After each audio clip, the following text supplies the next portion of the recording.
just can't get enough.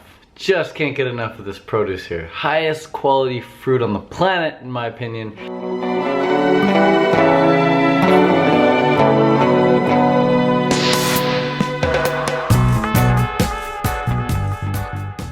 I've been many places: Costa Rica, Panama, Hawaii, Las Vegas, California, Laos as well, Malaysia, or Lao, however you want to say it. Thailand so far, Chiang Mai, Thailand. Best fruit in the world. Again, my opinion. My opinion. Oh, so good, man. So good. Incredible. Look at the size of these suckers too, eh? Look at the size of these suckers. And the aroma. The aroma. You just can't get enough. Every cell in your body wants this stuff. Question of the day: is eating fully raw possible long term? Oh my god, you're so good. Is it possible long term, and is it even necessary? First one, is it possible? Anything is possible. We've sent men to the moon. People have climbed Mount Everest. And you're wondering if it's possible to eat fruit? Of course it's possible. Anything is possible. Anything is possible. Every cell in our body runs on sugar, and fruit provides every nutrient we need. Not toxic, so we can eat lots and lots and lots of it and enjoy it because it tastes so good and so sweet. Yeah, so is it possible to eat a fruit diet? Of course it is. I've been doing it for now over 6 years.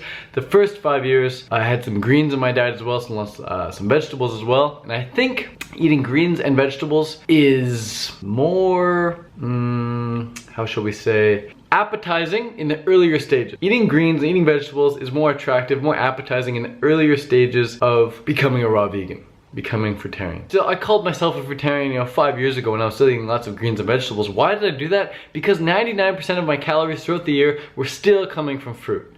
You can eat massive bowls of greens and vegetables and just have like a wee bit of fruit, but the little bit of fruit you're having is probably going to be still way more calories than the vegetables and greens, because greens and vegetables don't really have many calories. So for many years I was still calling myself a fruitarian, even though I was still eating greens and vegetables, because 99% of my calories were coming from fruit. But back to the question, is it possible? Yes, it's possible. You just need to want it. When you want something bad enough, you find a way. If you don't, you find an excuse. That simple. I did it in Canada for 5 years. You don't need to do it in Thailand, you don't need to do it in Costa Rica or Panama or Hawaii or California. But if you do, it's gonna be much more enjoyable. It's kind of like running. I've been running for the past 6 years as well, and I ran in the winters in Canada. And people are like, is it possible to be a runner in Canada? Yeah, it's possible. You can run through the snow, but it's much more enjoyable here in Thailand. It's much more enjoyable to run in California. Just because it's sunny all the time, you can run with no shirt. No worries about the cold weather, running through muck and snow and all that slushy stuff. So it's possible for sure. You just gotta want it. You just gotta want it. And if you don't want it, it's all good. You don't need to make an excuse and say, oh, I couldn't do it because X, Y, and Z. It all comes down to you didn't want it bad enough. And all good. Some people are raw for 2, 3, 4, 5, 6 years and then they decide they don't want it anymore. They go back to eating cooked food.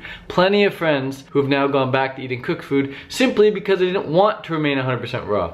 Am I gonna be raw my whole life? At this point, I can say yes, I will. I don't see myself ever going back to cooked food. I've tried going back to cooked food a few times during my first couple of years of being raw, and it effed me up so hard so many times. I hated it. And I apparently have an addictive personality when it comes to eating cooked food. So when I do go back to eating cooked food, I just eat lots and lots of cooked food until I feel absolutely stuffed, but I still have to keep eating more and more and more. And it doesn't even taste good to me. I really keep my cooked food meals really simple, and eating this mango is always gonna taste better and make me feel more clean and refreshed and rejuvenated and hydrated than eating a cooked meal. But I would eat the cooked meal anyway, even though I had fruit around. The question has been answered now. Eating fully raw is possible. You gotta be able to afford it, and you gotta be able to get enough produce. So obviously get enough produce, stock up. Second question, is it necessary to be fully raw? Well, it depends on your situation. Some people really, it is necessary to overcome their diseases or their debilitations or whatever they're going through, the emotional crap in their life. They just do a raw detox cleanse, they clear that out. They lose the weight really quickly and they get their life back on track and they go back to eating raw till 4 or whatever. For the most people, they just wanna get healthy, fit, and live a disease-free life. Raw till 4 is the way to go. Cooked vegan is the way to go. You don't need to eat 100% fruit diet. No way. It's just a personal preference. For me, I love living in line with nature's design, eating from the vine and feeling divine, and I can't see myself doing it any other way. You definitely achieve amazing results on a raw till 4 diet. But if you do want to do fully raw, know that it is possible. I've been doing it for many years. I got friends who've been doing it for way longer than me, and we're all thriving. we're all thriving. So cheers, and enjoy the fruits of the world. Peace. Subscribe for more.